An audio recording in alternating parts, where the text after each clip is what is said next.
spirit. There you are together, as one, to show your love and respect for Bob. But we know that Bob is looking down and thinking, what is all the fuss about? Oh wait, shoot, that's your part. What is all the fuss about? So I thought I would share the life of Bob and Judith. I'll condense it. It all began in 1989 when my sister, can you still hear me? Okay, when my sister and I were hanging out on a Saturday night, bored. One of us, don't remember which one, said, It cut out. we'll yell. How about we read a personal ad in the New York Magazine? To this day, I don't know what I was thinking when I wrote, I'm a rose with few thorns, but it got Bob's attention. We met at a restaurant in a quaint, you can take a break for a second, just don't go, but just, get some water if you need to. We met at a restaurant in a quaint town called Cold Spring Harbor, right here on the North Shore. I arrived on time. Couldn't see anyone resembling the business card pic of Bob, yes, in uniform. So I sat at the bar and ordered a scotch on the rocks. Wasn't too long before I see Bob come through the door. And you say those 3 words. Oh, tall, handsome, and strong. He walked up to me and said, Are you Judith? I'm thinking, even if I'm not, I am now. We had a lovely evening. I even accepted a sample of his food from his fork. What was I thinking? Oh my gosh, she's such a good writer. Scandalous. Our first real date, we drove to Orient Point on the North Fork of Long Island. Now, some of you may know that a common statement in the personal ads is, I like to walk along the beach in jeans and sweatshirt. not me. I was going to impress this guy. I borrowed my sister's full-length fur coat. Can you imagine how ridiculous I looked? Turned out I didn't need to impress him. Although unspoken, we both knew that this was going somewhere. Say that. Say what? Somewhere in the right direction. Oh, yeah.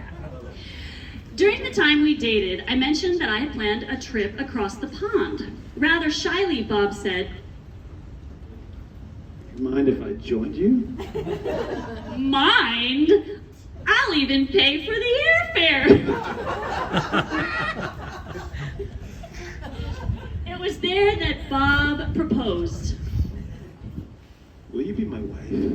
This time, I knew what I was thinking. I want to spend the rest of my life with this man. He bought a temporary ring, which Jennifer wears to this day. I do. Are you serious? That's it? I do. Oh my gosh. You can all applaud and cry right now. Go ahead. We drove to my parents' house to share the good news. I can see my mom now pulling open the sliding door to the sideboard, dusting off the glasses and bringing out the bottle of sherry. Goodness knows how long it had been there. We didn't care. It was a precious, tender moment. I'm also just realizing that one sibling is missing, so I know you're FaceTiming or something, but I feel like you need to be here. Can you hand it off and just come stand up here? Oh, no, Lindsay? no, thank you. Oh, she says no thank you. Okay, I tried. Okay, we married right here in this amazing chapel. No, thank you. One of the happiest days of our lives. I moved to Quarters K. Everybody point to Quarters K. And we began our life together on campus. We continued to travel a lot, beginning mainly in the US. I learned a lot of intriguing American history, and then we ventured into international travel. We were a blended family, each of our 3 children married. We were blessed with 4 grandchildren. Our firstborn, Caitlin, Stephen, raise your hand. Charlotte and Rowan. Life was good. No, not just good, great. 2006, Bob felt it was time to move on to our next stop, that is retirement. We moved in the home where Jennifer and Matt, raise your hands please, grew up. I'm Jennifer. Bob got straight into projects in and around the house. We continued to travel, had lots of house guests, and enjoyed family life. About 3 years before Bob left us, his health began to deteriorate. He had a really hard time accepting the fact that he couldn't do the things that he used to do. About a week before Bob left us, Matt visited from Wisconsin. That's you. He went into the hospital every day, and he spent many hours with his dad. Lindsay and Brett spoke to him on the phone the night before. Jen and I were blessed to have been with Bob as he transitioned from this earth. He said the things we needed to say. He left us quietly and peacefully. And so, my love,